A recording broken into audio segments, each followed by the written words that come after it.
So today we're going to go ahead and start another part 1 of the Mojo programming language.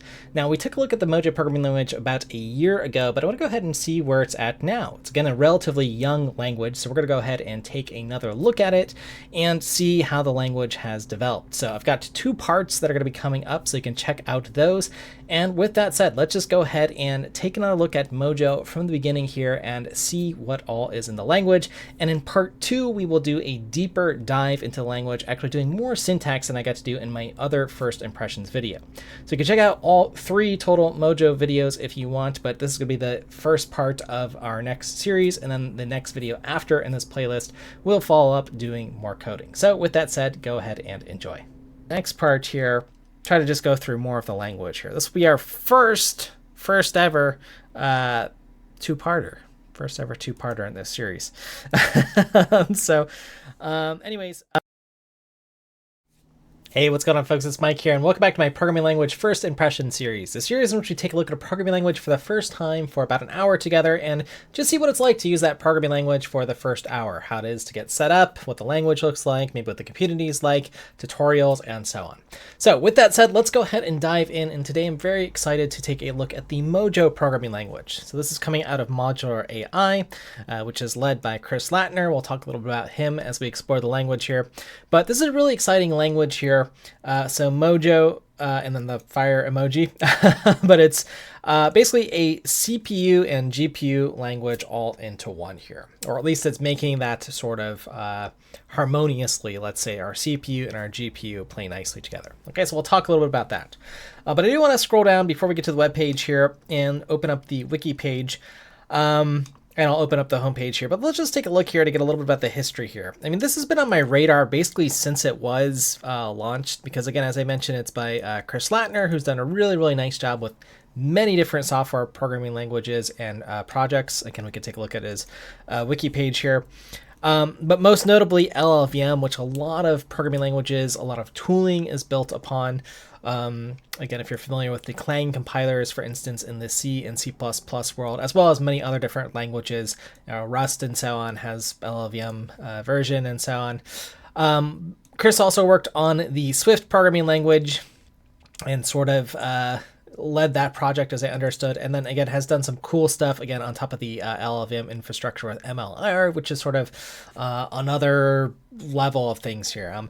And you could read the rest of his page here, but he's done a lot of really, really cool programming stuff here. And interestingly, he started in high school learning BASIC, so kind of a similar path that I had, and then I think he went on to do his PhD and so on. Chris has done some really good work. Chris Latner, that's a name you should know in computer science, and of course the LLVM project here. But let's go ahead and see what the Mojo programming language has here. So again, Mojo is a programming language in the Python family. Okay, so this is building off of Python code, which again kind of makes it interesting, right? As I know, as I've been following this project, it is basically under the premise that you can take some of your Python code, or maybe I don't know if it's a subset, and Mojo is meant to be sort of a superset of Python. We'll find out maybe a little bit as we explore this, but basically to be able to compile your Python code, or maybe easily convert it and be able to get these sort of speed ups, let's say here. So anyways, that's the idea here. Mojo is available both in browsers via Jupyter notebooks. That's very cool. Again, if you're familiar with the Python community, again, you're probably familiar with using Jupyter and these types of things. And we can run it locally on Linux and Mac here. Okay, so excellent. So Mojo aims to combine the usability of a high-level programming language, specifically Python. Again, Python's a lovely language to use, with the performance of a systems programming language such as C++, Rust, and Zig. Yeah, so these are all, again, performance-based languages with various trade-offs, but compiled and fast, right? These are the languages we typically think of. Now, as of February 2025, the Mojo compiler is closed source with an open source standard library. Okay, so we can peek in and see some of the implementation details. That's important. And of course, let's see, Modular, the company behind Mojo, has stated an intent to eventually open source the Mojo language as it matures. Yeah, makes enough sense here. But it is nice to be able to see the standard library and have it sort of viewable so you can understand exactly what the algorithms are and what the trade-offs are while they can otherwise, as a company, focus on basically working in the compiler for, whatever their either business use cases are, or again, pragmatically, sometimes it's nice just to have time to work on a piece of software before you release it out to the world. So it's only 2 years old, which, of the programming languages we've looked at on this series, is going to put it on maybe one of the youngest languages that we've looked at. So again, in programming language years, again, it can take 10 or so years for a language, in my opinion, to be considered mature. So I'm really excited to see the sort of evolution of this project here.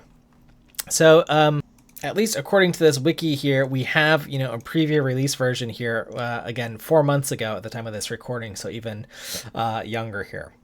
Okay, so let's read a little bit more about Mojo, then we'll get started with it. But Mojo builds on the multi-level intermediate representation. Okay, so IR stands for intermediate representation. If you're coming from the compiler world, this will be kind of familiar, but this is when you take code from some language, such as Mojo, compile it to some intermediate machine-looking code. This could, also be considered like the tree, the sort of syntax tree of your code.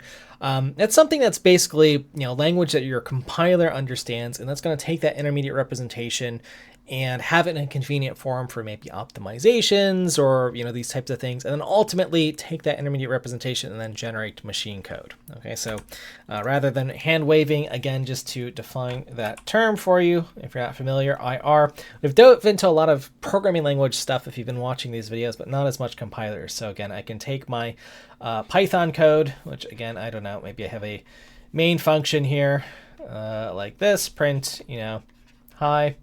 That's going to transform it. This is sort of our source file into an intermediate representation. So internally, the compiler might make a sort of syntax tree, parsing this for the various rules that it has to follow. And then there might be some other intermediate representation. Otherwise, that maybe it's an assembly-like looking thing. This is what, if you're coming from the LLVM world, it sort of looks like. So these will look like some set of, instructions in sort of a straight level, or, it'll look assembly-like, let's say. So I'm just going to write instructions here. And then ultimately that will be translated, usually.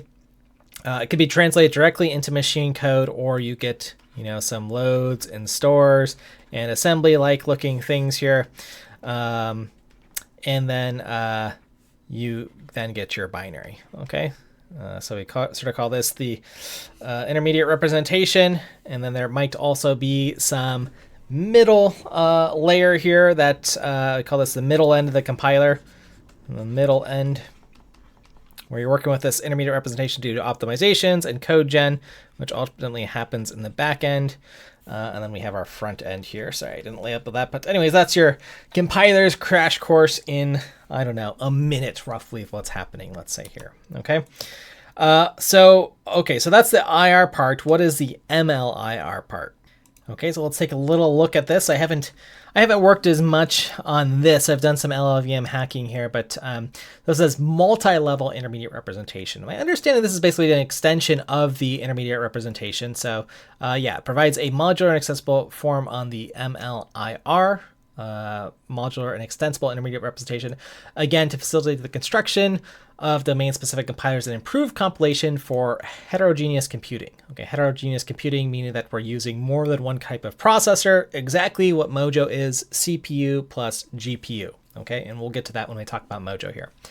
So my understanding is, again, if my goal is, again, of a compiler to turn something that looks like this, right, our Python-looking language into something like this, it is nice if we have some control over the IR and can customize it, right? MLIR. So again, maybe that means, again, we'll have to just actually look at this, or you can look at this on your own time, what MLIR looks like.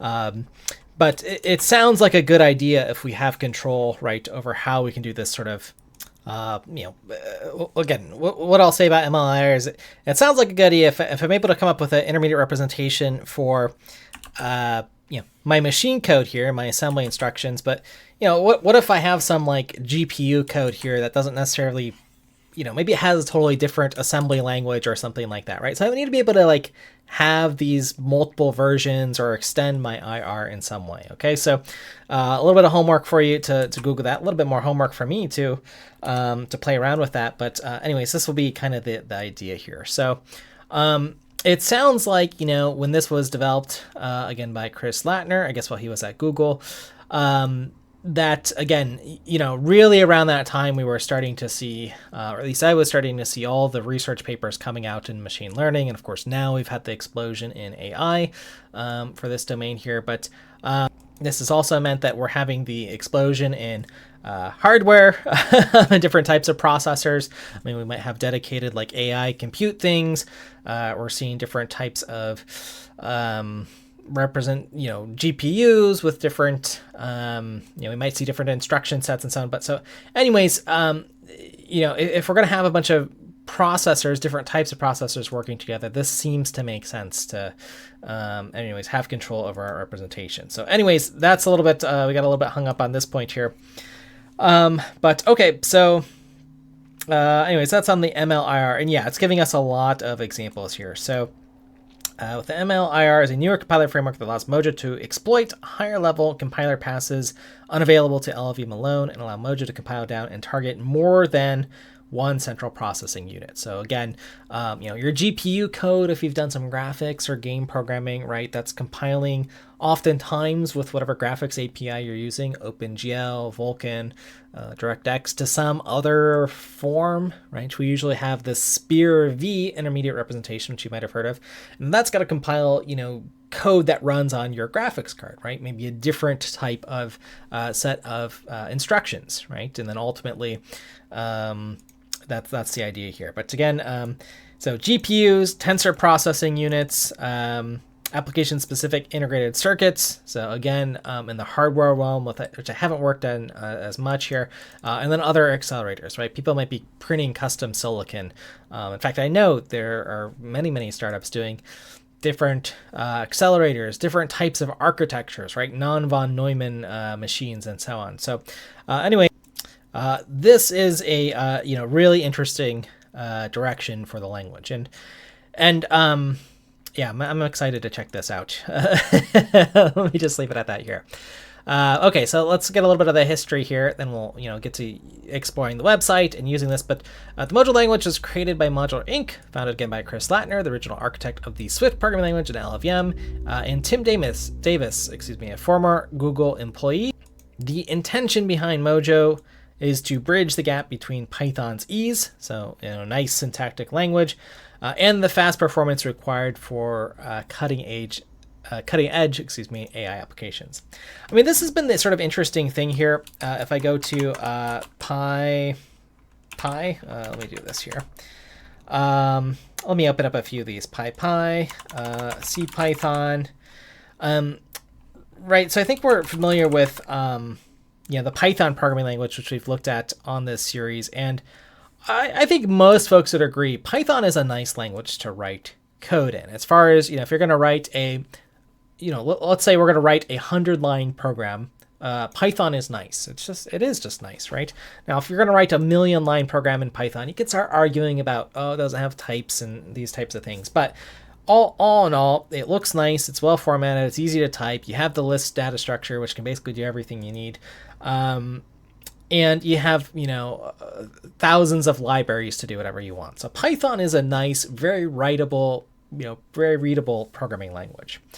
The issue with Python, I suppose, is that while it's nice to write, there is that trade-off of, it is interpreted typically, right? So that means we get a slowdown in speed, right? Python is an interpreted language, or at the least it takes this code and has to convert it to a bytecode, and then you interpret the bytecodes. That's a little bit faster, but it's still not as fast as a compiled language like C++, D, Rust, Zig, etc.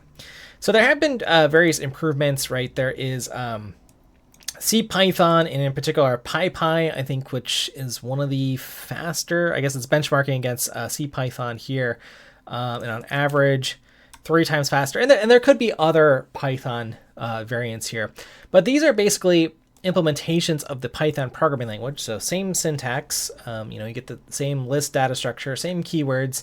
And basically my understanding is they'll do things like just-in-time compilation, for instance. So you can get native code speeds, right, when the program's executing. Well, there's a cost you pay for doing the just-in-time compilation, and there might be a cost you pay in terms of how optimized that code comes out and so on. But that's kind of like, Java is a just-in-time compiled language, okay? JIT compiled, we say. So those languages are very interesting, and this sort of answers a question that students ask me a lot actually when we learn about compilers when I teach it. It says, well, why can't we just write a Python compiler that compiles to assembly? And the answer is you can, right? So these are what these projects are doing. This is why you're getting speed. But of course, there's a trade-off, right? The introspection capabilities you have in the language, some of the features, again, sometimes are inherent to a interpreted language or a just-in-time compiled language. So you can't necessarily always go down to the level of, having a compiled language. Not always necessarily. Or you can, but again, there's always some price maybe you pay for speed. So you certainly can, again, build a compiled version of Python, or at least a subset of the language. So that's the idea here. So that's just a long way of me saying, Mojo seems to be hitting that, sweet spot here with this line. The intention behind Mojo is bridge the gap between Python's ease of use. So, easy to use, nice syntax, we're all familiar with, but the fast performance part, right? And the fast performance being something like getting the compiled language. And in Mojo's case, again, what I'm understanding is CPU plus GPU, or CPU plus TPU or whatever other processor comes out there. And that's where the MLIR discussion comes from. So anyways, that's just a little bit on that here. So again, let's see, this is just a relatively new language, right? We're going back only like 2 years here, basically, for the development. So it's quite young in its life, but it looks like it's, now certainly it seems like there's been a lot of thought for this type of thing for a long time, but a relatively young language here. So Mojo was created for an easy transition from Python. And yeah, I think, this is just a prediction I suppose I have, but I think because performance is becoming so important, and performance is almost always, I tell folks performance is a great domain to work in, because you can never have too much sort of performance, right? I found myself, right, when I was using the D programming language, this is something that I've shared with folks, that a lot of my Python code I rewrote in D because I got that compiled speed. So I'm not surprised other languages, Mojo here, which we're going to try out, same thing. And it helps that Mojo is basically Python code, as we're going to see here. And again, if you can get speed, especially if you're running AI workloads, heavy compute workloads that cost money to run in data centers or in the cloud or whatever, that seems like a great trade-off. So, this is great here. It's great for the environment, great for, technology, for us to be doing that. So that's kind of cool. I agree with the mission, so to speak here. I want to see some cool stuff from you folks, the developers watching this. So anyways, the language has syntax similar to Python's with inferred static typing.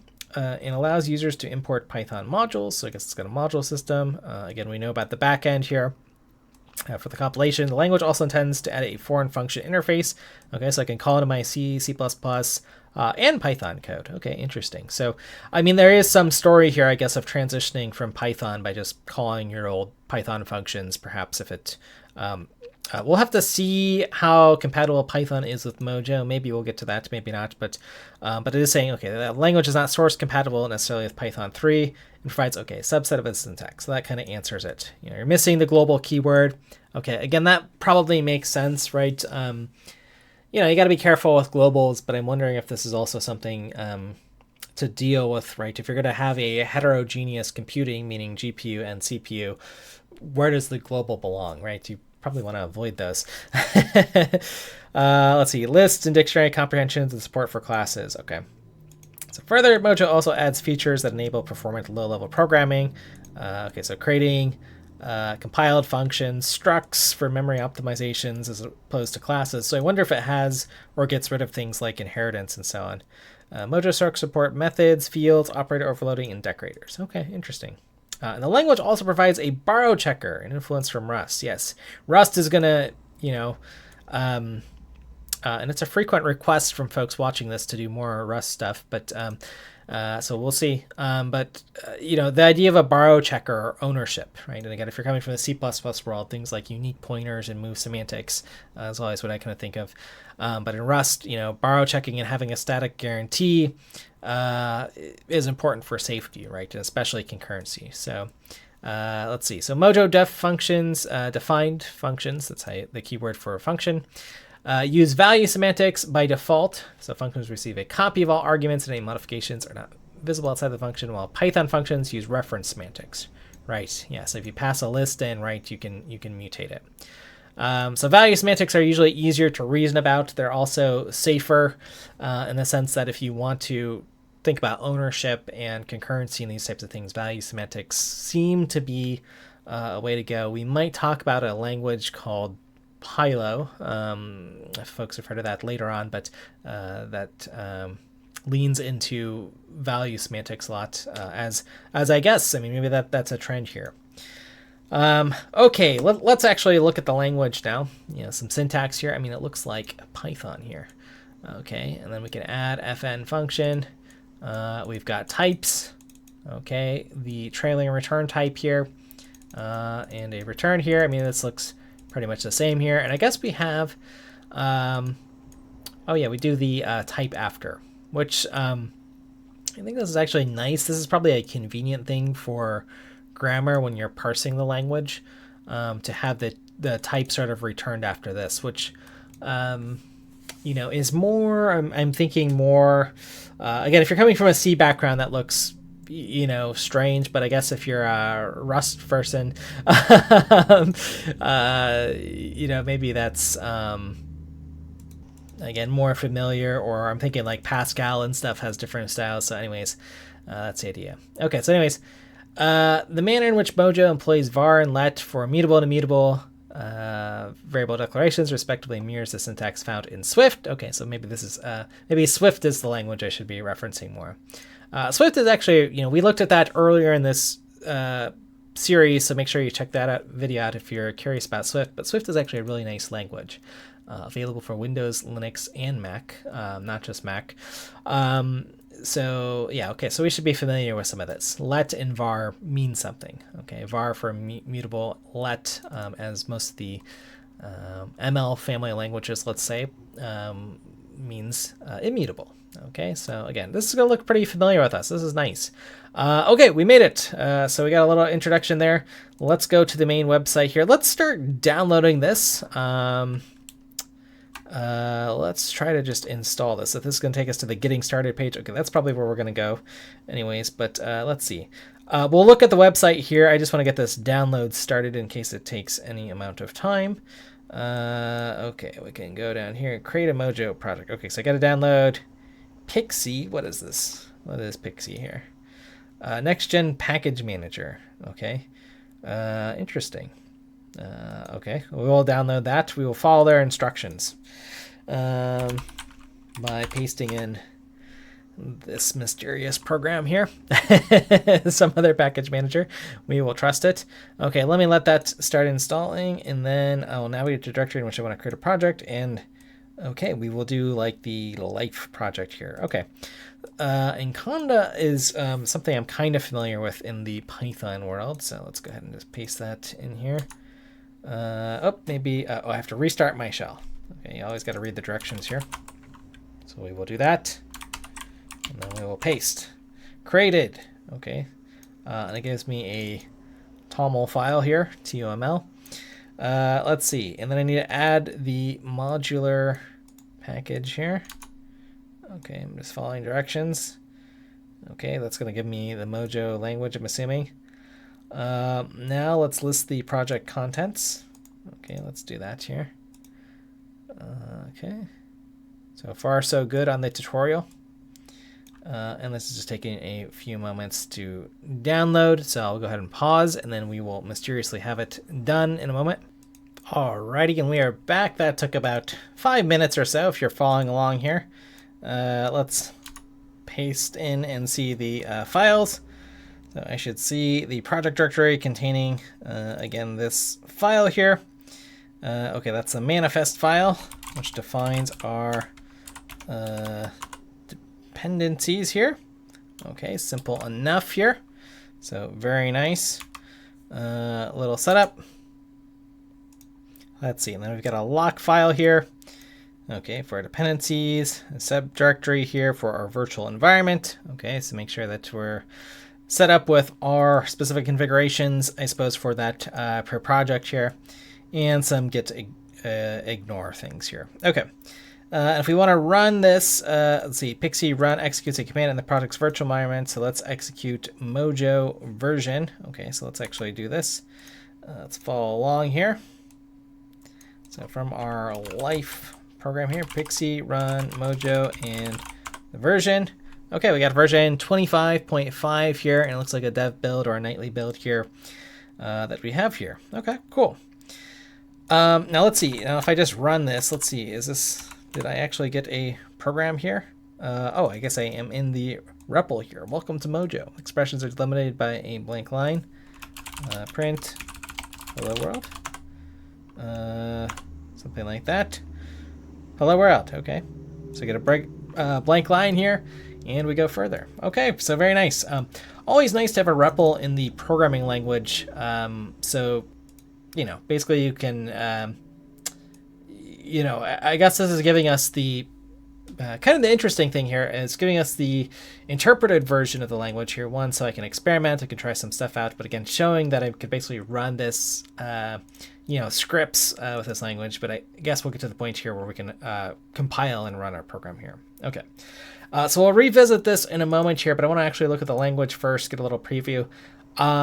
This is kind of cool, a comic book. Hey, this is the first comic book that we've seen in this series, and we've looked at, almost 40 some odd programming languages or around that number. Maybe we'll do that at the end. GPU whispers here. Okay, cool. We'll do that at the end as a little treat here to wrap this up, but that's cool. I like that, especially if it's learning or maybe talking about the language. We'll review it. So anyways, we're in a powerful CPU-GPU programming environment. So Pythonic language for blazing fast execution without CUDA. Interesting. I do have an NVIDIA graphics card currently in this machine that I'm running on next to me. But I wonder, is it doing other smart stuff if I have other, my Intel integrated graphics card or something? So maybe we can take advantage of that. So that's kind of cool. I did see on the Wikipedia page, and maybe you saw, SIMD, so single instruction multiple data, which we'll probably talk about here, is another way to get a lot of parallelism. So optionally use it with Max for insanely fast AI inference. Okay, so we'll have to learn what Max is. Let's open that up here. Let's see, that's our AI compute platform. Okay, so I wonder, let's try to figure out what that is after we just look here. So write fast portable code that's easy to maintain. Yeah, it's going to be, Python, but we get types and we have the ownership system. So in theory, it kind of follows that Rust model of once it sort of works, it works, or maybe there's some interesting stuff we'll be able to do at compile time. Okay, let's see here. So we're kind of going through here. So what is Mojo? Again, here is what the language looks like. Let's give us a little taste here. We could already see here querying some device properties here. On Python, this must be a built-in like Mojo thing here. But let's see, create the graph, create the inference graph. Okay, interesting here. Place the graph on the GPU if available, otherwise fall back to CPU if not. That's pretty neat. And when I was learning heterogeneous computing, I started off with CUDA, which was really great. But then I was using OpenCL for a little bit for a research project. And that was kind of interesting because I do remember with OpenCL, you did have this sort of CPU fallback, which was kind of neat. So I always thought that was kind of a neat thing. So I wonder if they're doing something similar here, or that'll be kind of interesting. Because again, at the end of the day, my goal is if I'm doing something on an accelerator or not, I just need to generate code for the right platform, right, to execute on something. So anyways, of course we'd be able to do that. Now, I probably have to select if I want CPU or GPU code at compile time or maybe runtime, which to execute. But anyways, so okay, I mean, just getting a look at the language, it's looking pretty simple here. We'll go to the hello world here. But let's see, there is a ownership system here. So we have owned. You are owned, okay, by Y here, the string type here. So a function that takes ownership of a string. Okay, so in C++ parlance, I mean, this is like moving or an R value reference or something here, I guess, that we're passing in and going to take ownership over. Let's say it that way. Y is an L value here. Oh, interesting. Okay. So Y is just taking ownership. Then you print this. Okay, let's see here. So I'm going to have hello world take ownership. With the caret here. Now this is something kind of interesting here, this use of syntax here. I want to say, my memory is a little bit fuzzy here, but I want to say maybe Microsoft, somebody in the comments can maybe catch this, or maybe they remember better. I want to say Microsoft for a while had in their Visual Studio a caret mark that meant either they were either using it, maybe they were using an ownership thing, or they were using it for like their smart pointers. I forget that, but somehow, you know, that's what they're using, basically operator overloading to indicate that this is passed by, you know, it was either a smart pointer type, I can't remember, or maybe this was just an early proposal. But anyways, so that syntax is kind of familiar, or maybe that's where it was inherited from. That's kind of funny to see. Okay, so interesting. Yeah, this take ownership. If I just printed this would cause a compile time error as X's ownership has been transferred. Yeah, meaning, yeah, if I, after this function call, if I tried to print, this wouldn't work because there's nothing left in this, right? Now, and this is kind of neat that it's giving me a compile time error, right? That's more in the Rust style of ownership. In C++, what we would do is if we had that move, the print here would sort of be like undefined behavior. It'd be like, well, maybe this is just like an empty string, or maybe a string that's pointing to null for the data segment or something. But yeah, this is giving us a compile time error saying, yeah, you transfer ownership to this function, which is going to print by here. So this program, if we run it, should just print by, as I understand here. Anyways, maybe we'll, can we run this here? Let's see what happens here if we try to run this program here. Here, I exited out of the REPL. Oh, but I hit Control-C, so that might have caused a problem. I lost my prompt here. That was my bad. I got excited and wanted to try this out here. Here, let me exit that out, and I got to figure out how to get back in that Pixie environment here. There we are. Okay, so gonna cd into, how do I find the source code here? Okay, cd default. Oh, maybe this is just the package manager. Okay, we'll figure out how to run a project here. How did we do it? Pixie run. Okay, and then Mojo. Okay. Quit. Oh, quit. Hey, it's like Vim. Okay. Oh, but I did lose my environment again. Okay, I gotta figure out how to quit that properly. Let me see. I just want to run this and see if I got it right here. Mojo. Let's just do test.mojo or something. Mojo. Here. Let's do set to paste. Okay, here.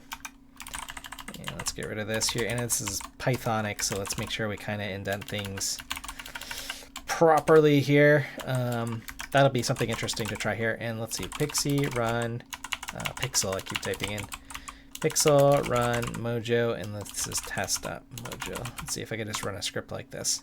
Okay, cool. This looks like, oh, I need the TOML file. Okay, we'll figure out how to do hello world, but I'll hold on to that and we'll try that out to see if we got that right. But that's cool. I just want to see what the ownership system does here. Compile time parameterization. Okay. So write hardware agnostic kernels and reduce boilerplate code with compile time metaprogramming. Yes, love metaprogramming. Again, that's why I'm a big fan of the D programming language here. Okay, so let's take a look at this function here. So I'm defining this here. Okay, now let's see.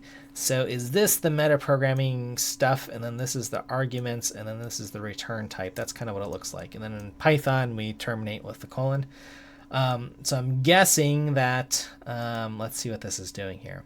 So exp is parameterized by the stored SIMD data type and register with here. Okay, so dt must be data type. And this is, let's see, ELTS. What is that here? SIMD data type and register with. This is the register with here, I guess, for, let's see if I haven't done my SIMD here. SIMD registers or instructions. SIMD instruction sets here. ELTS here. Does that stand for with? Let's see here. Oh, instruction set elements. What's it? No, okay. Ooh, the AI overview. Do we trust it? I just want a PDF of like all the SIMD stuff here. Let's see. Maybe I wonder if they did this in ARM. Let's see. ELTS. Could be a register or just a convention. Anyways. All right. I'd like to see how that's used. Then I'll know for sure. So this is a, let's see, exponential function, I guess. Let's see here. Okay, so we're parameterizing it, and then I guess we're returning. I wonder if SIMD, so single instruction, multiple data. And if you're not familiar with that, SIMD, let's just do a little thing here. So single instruction, multiple data. Okay, I can read that hopefully well enough. So basically that means if I do something like an add, I'm just going to put an A here, I could basically do that operation, single instruction, on multiple pieces of data. So I might have a bunch of values here. And let's draw another, array here. Let's see, 2, 4, 6. Let's make this 8. So usually you have these registers, we call them vector registers, and then I'm basically able to do that add instruction. I'll put it in between these two boxes here. Sorry, right here is where I'm looking. And basically I can take the result and, store it. The result here, let's put 1, 2, 1. Maybe this is just an arrays of 1s here, 2s. And then if I do the add, I could write it to a new register or sometimes in the same register. And basically I would get a bunch of 3s here. And that would be sort of, it would sort of be, potentially, I'll have to look up the instruction count, but basically I'm able to do 8 adds at a time or whatever. It depends on the width of the register. That's why we need the width and the type here, right? If I have an integer, that might be 4 bytes, and then the width, if I want to do 8 of these, 8 times 4, 32 bytes or 256 bits, right, of information. We're usually thinking in bits in the SIMD world. That's how I'm sort of parameterizing this. But you kind of get the point that I'm able to do 8 things at once, which is potentially 8 times faster, right? There's still some time taken to load these registers and do some work and so on. But that's kind of cool here. So anyways, I wonder what this SIMD thing is here. We're obviously parameterizing it, so this is sort of like, again, the metaprogramming. I wonder, is this, I don't know, is this doing some sort of, well, I don't know if I should just think of this like template parameters or if I should think of this as something else where it's doing like reflection and populating this object in a smart way. Because this is just returning LDEXP here. So anyways, we'll have to look up these instructions here. So this is cool stuff here. We'll get into the language and running things here. Let's see. Reuse generic algorithms by assigning common traits to different types here. Okay, so I wonder if this is borrowing from, Rust is famous for its trait system, but let's see here. So reuse generic algorithms by assigning common traits to different types. I see. So yeah, stack-like. Okay, so yeah, this pop operation. So this is how you can, in languages, kind of, in D, we use mix-ins for this type of thing. We're able to just mix in this code. This is kind of like traits and say, yeah, this is a stack-like thing. So give it a pop operation here. So that's kind of cool here. And then it looks like you can override the type here. So yeah, traits are cool. And that kind of is, it's kind of like following the decorator pattern or these types of things in your design patterns, if you want to think about it that way. But basically, yeah, saying this thing is stack-like, so I must implement this part of the interface, right? Another way to think of this is like interfaces in languages, so cool. Okay, let's get to the heterogeneous computing part, or well, I guess I should be careful how I say that, because Mojo is trying to make it just homogeneous, right? That you just sort of write your code and and it'll run on the GPU, right? So it's not too different. So you're writing your custom GPU kernels for Max Graph, which I guess is this API or toolkit to accelerate your AI workloads. So let's just take a little look at this. I guess we can scroll through it a little bit. Add static method. Okay, we'll have to think a little bit about this, but it looks like there are some annotations here. Okay, so static methods are things that we're familiar with other programming languages, meaning they're sort of shared here. Function execute, and then let's see here.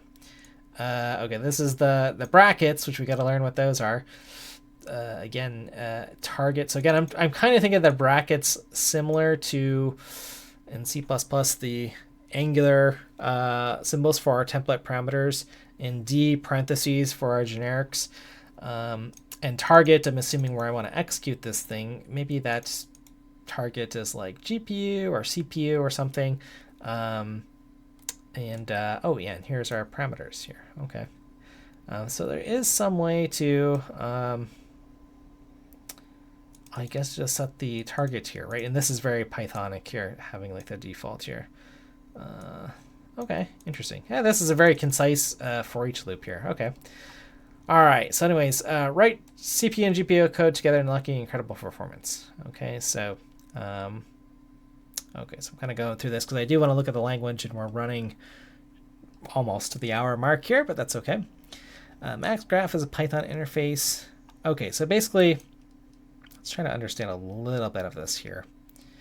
Max. Okay, Mojo is the foundation of the vertically integrated Max platform, delivering optimized performance. Okay, so I guess this is all of what we downloaded earlier, maybe modular stuff, or at least the Mojo part of this. Okay, so I'm just scrolling my mouse. Mojo is the foundation of the high-performance GPU kernel to accelerate any AI workload for any platform. Max Graph is a Python interface to compose kernels. Okay. Oh, interesting. So it has like some REST API by Max Graph. I guess so. This is the compute, maybe cloud or something. They have some infrastructure. So maybe that's what we're thinking about here. Okay. Maybe. That's just my guess here. Pythonic GPU code. Okay, so this is what we know here. Try out your GPU. Yeah, let's just open that up here. Build custom operations for GPU. Sounds powerful.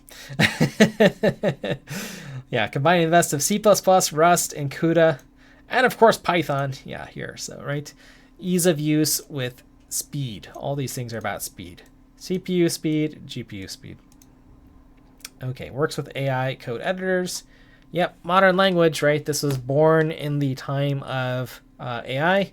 So it looks like it has some nice integrations here. The same code runs everywhere. No ROCM or CUDA required. Okay. Vendor-independent GPU programmability. No vendor lock-in. Yeah, that's a big one here. I mean, I wonder if that what that Max Graph platform is. I mean, if you're just running your GPU workloads, and have like a RESTful API to get results back, that's nice. I mean, then you never really have to worry. It's just like computing somewhere. Maybe that's what they mean. But locally, I'm assuming there is, again, I've got AMD or NVIDIA or whatever. I can target both or something. That's the other option. Okay. All right. And it looks like there's some tooling here with VS Code, with the LLDB debugger. So you get your debuggers here, which is neat. I wonder how the debugging experience is when you have code that's running. I mean, I guess if you can always test it on the CPU, that's great, right? If you could sort of target it that way, do your debugging, and then trust the GPU workload, so to speak, when you're paying money or sending it off or whatever, that's kind of valuable. But of course, thinking about debugging code on your GPU or kind of doing introspection of what the values are versus just on your CPU, again, debugging is kind of an interesting thing here. So I'd be curious to see what the debugging story is, right? In some of my series, I guess I haven't done this so much, but when we're doing like OpenGL code, for instance, debugging, that is again, interesting, right? You have like a profile that can capture a snapshot. And if you have the debuggers from NVIDIA or AMD or Intel or whoever, Apple, you can usually get some more information because they know what the driver is doing, I guess, in their profilers. So anyways, I'll be curious what the debugging story is. And yeah, I guess folks love it. Folks love Mojo. All right, yeah, we're ready to start building. Let's go back to our tutorial and then we'll get to our comic book. Let's build our hello world here. Look at some of the features of the language, which, we might even have to do a part 2. We'll see what the people say after you folks watch this video if you watch more. Okay, I can use any editor I want. That's fine. Okay, there's 2 versions of Mojo. For Visual Studio Code is what they're kind of leaning into here. Okay, let's just write our first program. The project directory. Okay, so let's get back to this life directory here. I need that particular structure. Okay, so let's forget this for a moment. Let's cd into the life directory and let's follow our tutorial so that we actually do the proper things here. And we're going to write the life Mojo program here. All right. So in our project directory here, where we were, let's make life.mojo. Okay, and my first Mojo program. All right. Let's define our main. I like having the entry point there. Very good. I will do a tab for space because we are in Python, basically. I am getting some syntax highlighting, which is interesting. I wonder if I did that before. All right, so this should look familiar. This does. This looks exactly like Python here. I don't see any problems with that. I do need to follow the... Oh, let's see. We'll follow the Python style guide and use 4 spaces. You can use any number of spaces or tabs for indentations as long as you use the same indentation. Okay, so same rules there, as far as I understand. My editor's on 2 right now, so sorry about that. All right, anyways, an executable Mojo program requires you to define a no argument main as its entry point. Okay. Running the program automatically invokes the main function. Your program exits. Okay, just like most every program we've seen. To run the program, we first need to start a shell session in our project's virtual environment. Okay, so I see. So, they're really making sure we have the right environment, right, based off of our configuration and so on here. So let's try to start our shell. Okay, I can type exit or something, but now we can run the Mojo command here. Okay, Mojo life. All right, do we get our hello world? We do. All right, brilliant. And we know what environment we're in here when we've started our shell here. Okay, this is pretty nice. I mean, again, modern programming languages we've seen leaning more into having things like package managers, virtual environments, things to just build a environment that works and is, in many degrees standardized, which is I've become more of a fan of, right? Just because building software is tricky. So anyways, all right, cool. So we got this working. And then let's see here. Did I get an executable from that? If I just do /life.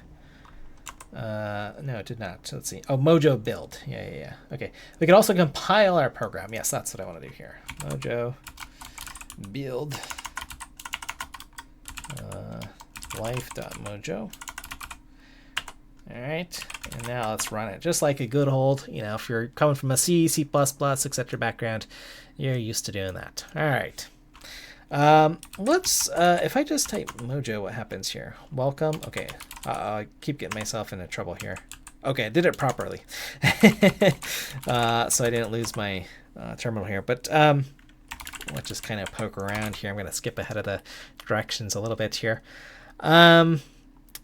I just wanted to do the help here to see what's going on. Okay, so I have the CLI, command line interface for all the tools. Basically, I just want to poke around here because, again, as I mentioned, it's nice, again, a lot of programming languages, when I take a look at them, to see this here, right? That we have basically standardized things to do, like build, do the debugging, create the package, right? We saw this in Go, which was, one of the first languages that we looked at here. Compile the documentation. I love that. Build the tests. Yes, I love all this stuff here. Demangling and so on. Creating a package, which I assume is like a library of sorts here. So I like that a lot of languages have this. We're kind of converging on this. As much as I do like working from the I mean, there is something to be said about just being able to compile a C text file and know exactly what you're getting. But I do like, again, when you have a language and have, again, a standardized way to build things and a common format, right? It makes it a lot easier to read software, to look at libraries you're using, if they all look kind of the same and use the same build system. So anyways, plus points there, so to speak. But as I say, on whose line is it anyways for my American or Canadian audience, the points don't matter. So, but anyways, all right. So let's start looking at the language a little bit here, and let's do something a little bit interesting. Let's see. I was looking at that. Let's see here. What was that file I created? Tests.mojo. Okay. Let's go ahead and copy the contents of, let's see, we created our life.mojo program here. And let's open up a tab here with test.mojo. And I just want to take a look at this ownership example here because I was very curious.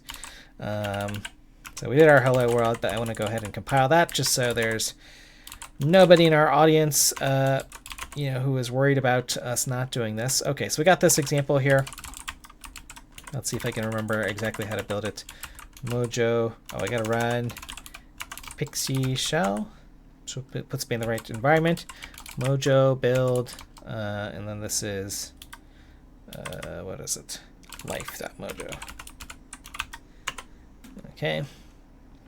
Let's see if it just prints out by here. And life by. Okay, so that is the ownership system. Very nice. Yeah, that's pretty intuitive. That makes me want to take another look at Rust again.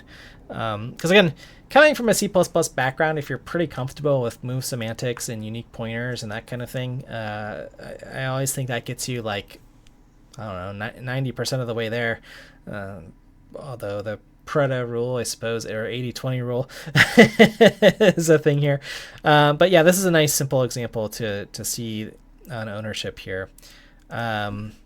And let's actually check out the error messaging because I do want to see this sort of crash and burn here.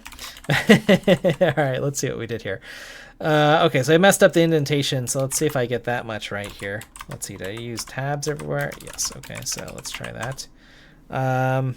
Okay, so it doesn't like my spacing. That's one thing here. So leading indentation uses inconsistent white space. Okay, that's probably something I should fix up here. What did I do here? Tab. Okay, let's get rid of those errors. Okay. Use of uninitialized value x. Okay, no x declared here. Okay, so pretty good error messaging here, right? And it's not giving me a million errors other than when I made the indentation mistake. But I am using, yeah, I can't have this undefined behavior, right? Because the ownership has been taken away here. Now, if I pass things by copy, by maybe getting rid of that here, let's see what that does here. That does compile, and then I can run it, and then I get by hello world, okay? Now, that's kind of interesting because I guess on both ends I have to match here, meaning, I would expect this to do that same thing. Oh, interesting. Okay, let's see here. Error expression must be mutable in assignment here. Oh, I see. That's kind of interesting here. Let's think about that here for a little bit. So I need to match owned here, but I can still pass this in by value. I guess it's just kind of saying it owns the copy that's being sent in here if I do that, right? This is passed by value. Okay, yeah. So that makes sense here. Fair enough. All right, so hopefully that makes sort of sense for folks, like if you're coming from a C++ background, right? I'm just passing it by value. Sure, okay, it owns the copy or not, but otherwise I need, since I'm mutating this, right? I guess by default this is a let value here. So that was kind of nice error messaging there. Okay, cool. So glad we got to that here. That gave us a little insight into the language. Let's poke around here, and then maybe in the final few minutes we'll pass in some examples, and we still got to look at that comic. All right, get a feel for the language here. We spent too much time talking, or I spent too much time talking about other stuff, but let's see here. Okay, so I mean, this is looking pretty Pythonic. These are our classic examples. Input. Now, all right, let's just go ahead and, well, we got to run a few of these. Well, let's at least just paste them in and see what's going on, and we'll kind of hover over the discussion here. So let's see here. Let's paste these in. I'm going to use set paste to try to get to everything right here. And I'm going to compile these examples here. That's fine. Who am I? Well, that's a good question. Mike. Okay, so these are var, so that tells me about their immutability here. Input, and now I've got the type here. So I wonder, let's see, the Mojo compiler performs static type checking. Okay, so that's an important thing here. Again, a distinguishment from Python, meaning that if I change this value here, let's see, can I just do like int or something? I should get a compile time error. Yeah, cannot implicitly convert string to int. So if my name's just a number, I can't just concatenate it with a string here, right? There's probably, let's see, in Python, I think it's just str. If I want to convert that, let's see if it's string. Maybe that's how I do the conversion. Can I implicitly convert string to int here? Oh, I see. I mean, input is taking this in. In Python, it's raw input. Is that what it is? Something like that. Okay, maybe it doesn't have that here. Yeah. Anyways, but yeah, it is I mean, that helps with a type safety system, and I think folks have figured out that this is a good thing in general, or at least I don't know. That's the way I lean as far as dynamically typed languages are nice, but you know, at scale, and especially if you're shipping off data to the GPU, you know, you kind of have to know what the sizes of things are. So this makes sense here. Okay, Mojo also supports implicitly declared variables, where you simply assign a value to a new variable without using the var keyword. Okay, so that's nice, kind of concise here, indicating its type. So again, we can get rid of the var here, and then it's just going to figure out the type here. So it's kind of like auto and other programming languages. However, implicitly declared variables still have a fixed type. Yep. So that's the idea here. And that was a confusing thing. I remember when I was learning, when auto first came, I said, oh, so it doesn't have a type. No, it does still have a type, right? So your IDE or something might often help you with the tooling of telling you that the type that's inferred. Probably depending on what you're doing. I tend to like to put types on things, but it is also nice if you're just prototyping code to, you know, sometimes let the type be inferred. And sometimes it's important to just let the type be inferred, especially if you're doing like generic programming and stuff. So that's where like auto and var without the type is very nice. Use Mojo int and list types to represent the game state. Oh, okay, so we're going to build a little game here or something. Okay, so like Conway's Game of Life here. But let's look at the types here. So I got the list and row can contain only ints. Okay, so this is my list type here, and I'm declaring icy. Yeah, so yeah, very much so. I mean, I am thinking of, let's see, row equals, let's just call this people equals a list. I'm going to change this up just a little bit of string. And let's see, can I do people.append Mike here, and then print people? Let's just try something like that. Whoops. No semicolons at the end. Let's see here. Oh, I did a bunch of things wrong, I guess. Let's see the error messaging then.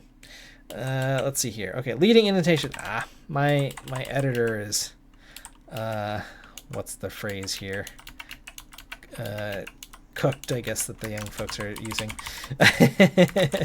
I gotta figure out my set tabs. I don't use Python as much. I don't use it in Vim, at least. All right, there we go. That's looking better.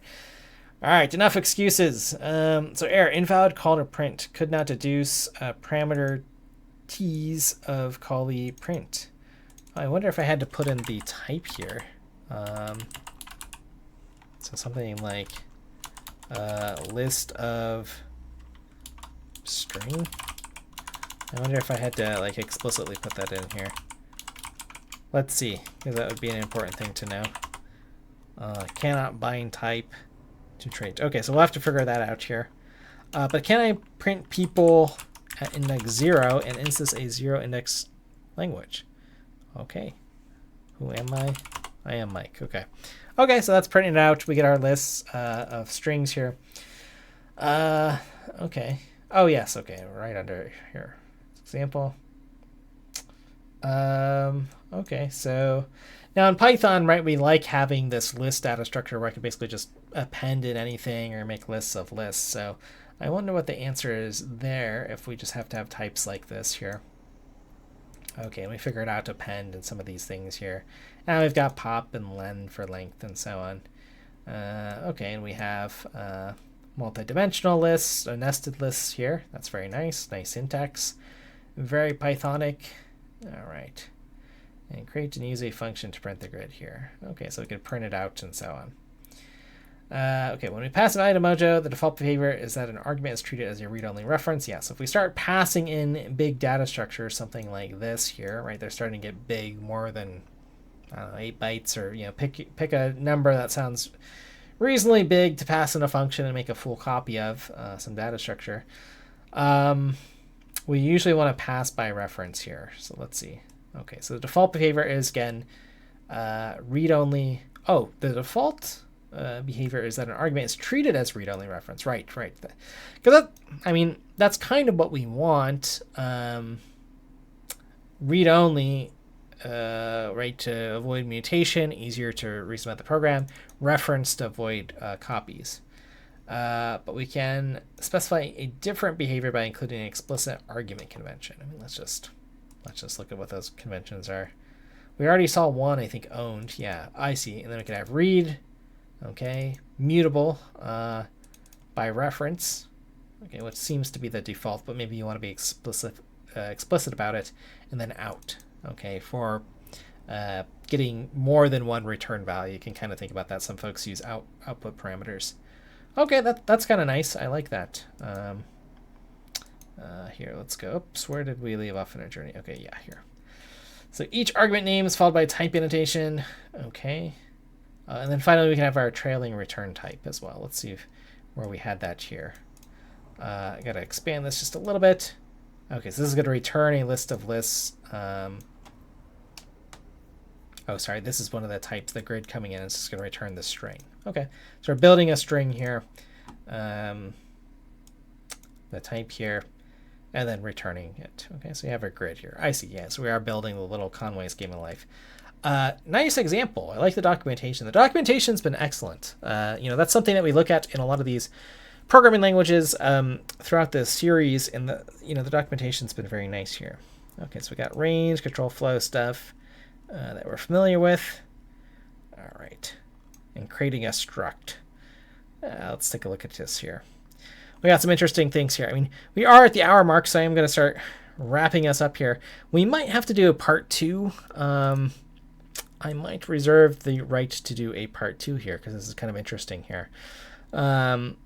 So, yeah, because we have to get to the GPU stuff. So I think what I'll do here is let me wrap this up as part 1 of the Mojo video, since we're getting to an hour, and it might be nice for folks to break things up. And yeah, let's get to the comic because I promised that, and then we'll, in the next part here, try to just go through more of the language here. This will be our first ever two-parter. First ever two-parter in this series. So anyways, let's take a look at the GPU whisperers. That's what we want to come here. So let's see. When GPU programming hurts so much, all we can do is laugh. Yeah. And, you know, doing some CUDA stuff isn't too bad. Generally, when I did that, OpenCL was a little bit more setup, but again, it wasn't too bad. But it is better if I am just able to write regular code. That's what I ultimately want to do. And there's other projects like this for C++, like Sickle and so on. We've looked at some parallel languages like Chapel. And as I mentioned at the very, very start, maybe we have things like OpenMP, for instance, that try to do some like parallelization and stuff and make things pretty reasonable. So anyways, let's meet the characters. Ava, the AI engineer. Okay.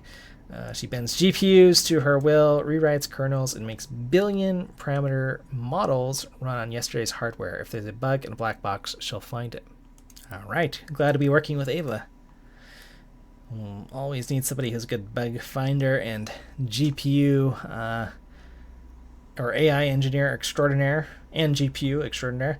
Mojo, the fireball. Okay, I was wondering where all that fire was coming. A Molotov cocktail, everything that is easy about Python. Performant as C, but has the swagger of B, Queen Bee. All right, cool. Nice job, whoever made this comic. This is either some really cool... it's just some cool stuff here. I like the animations. Max, the inference optimizer. Okay, Max explored the galaxies, past, present, and future to bring blazing fast inference to us mere mortals. All right. And read the comics here. Okay. Well, I'll leave these for you to read, but we got our characters here. This is pretty good here. I would recommend reading this. Dependency Jenga. Yeah, that's how it feels. Maybe I am just going to read this because it's kind of fun. I'll just update my cuDNN version and see what happens. No, not that one. Yep, that's exactly how it feels like. I see. Okay, this is making sense why we had all the... It's good we did this at the end, actually, because it makes sense why we have that sort of virtual environment set up. So, dang it, memory allocation failures. That'll be 001 BTC. Uh-oh, that'll cost you.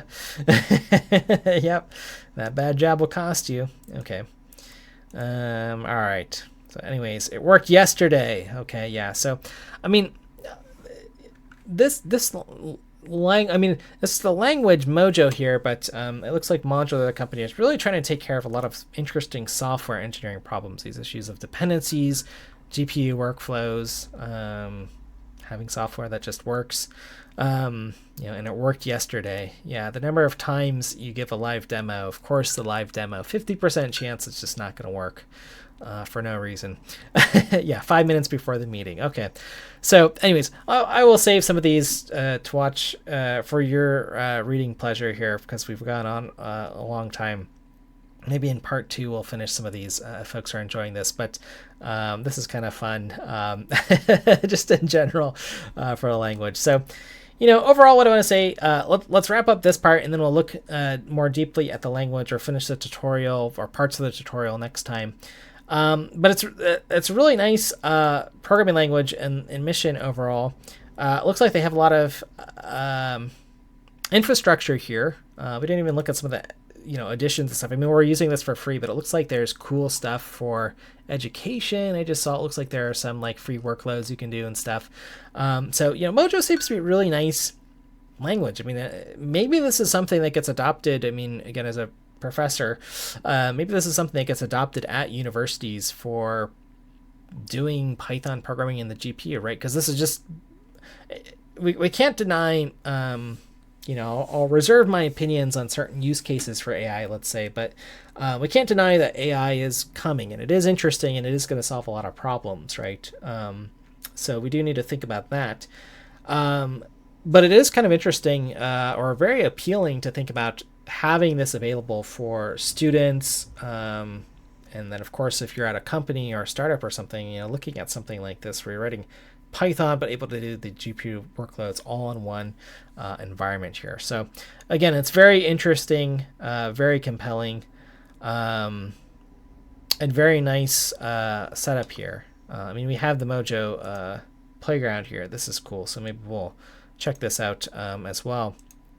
GPU puzzles. This sounds fun. So there's a lot to go through here. I mean, even if you're just kind of learning GPU programming, maybe you want to take a look at this. This looks like they've written a full book in their documentation with tutorials here. This is really, really beautiful. These look like the type of like animations and stuff. So I'm very impressed for how young the language is and how much they've put into the documentation. That's really, really great here. So, again, from Chris Latner's done his work as in language design and done some awesome stuff here, but it looks like the team that's building this has done some really cool stuff here. I'm just looking at these tutorials here. There's a lot to dig in. There's a reason this is going to be our first two-parter. Although, maybe that means we have to revisit some other languages too, but I'm just kind of getting lost in here. Let's see, the blog and community, which we usually touch on, is the one thing we haven't touched on, so I do want to do that.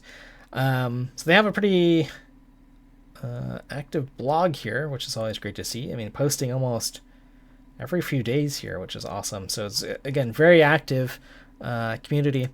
I believe they did have some sort of keynote at some point I had seen with Chris Latner and some of the other engineers.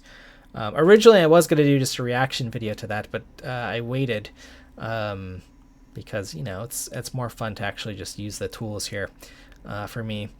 Okay, so there's a Discord, and then you can follow them on various social medias and stuff. Yeah, pretty cool here. Let's see. Yeah, this was some of their live streams here that they're doing. So it looks like they've had some modular tech talks.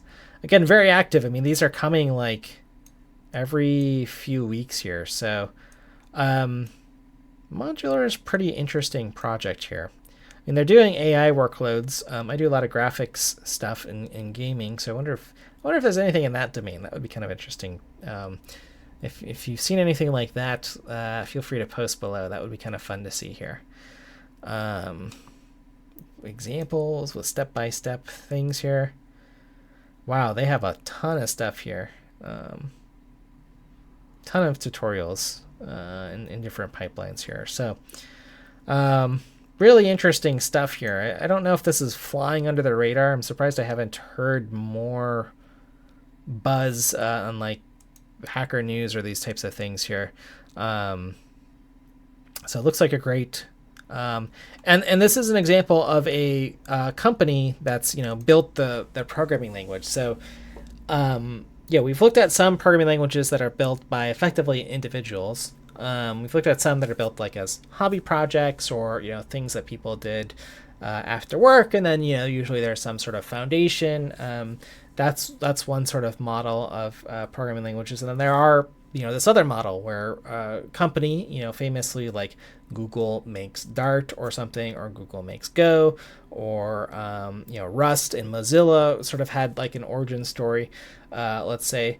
And this is one of those cases here where it looks like the company was born to tackle AI challenges and has a language to do that as sort of one of those tools. So it's kind of interesting to see that that backing and how that's sort of set up the language, since we're looking at the language here, for success, as we've seen with all the tutorials and resources, which is very, very important, again, for language adoption, these types of things. So anyways, folks, let's go ahead and close it there. We will pick up next time, getting past our hello world and taking a little bit more look at this language here, because I think it's interesting. And this video will be posted, let's see. I'm sorry to say, after this hack weekend. I'm actually recording this after this already happened. But just another little community note there. But again, let me know if you're excited about part 2. I'm going to record it anyways. So I guess you don't have a choice. But let me know your thoughts. Let me know if you're using modular, what type of workloads. Are you doing AI stuff? Are you doing other GPU stuff with it that's sort of interesting? Are you running on different types of silicon? How's your experience been? I'd be very curious to learn more about this language. Because again, I'm curious enough to do a part 2 here. So anyways, folks, thanks as always for your time and attention. This has been fun to take a look at this language. And again, I'll look forward to your thoughts, and I'll look forward to seeing you in part 2 coming up.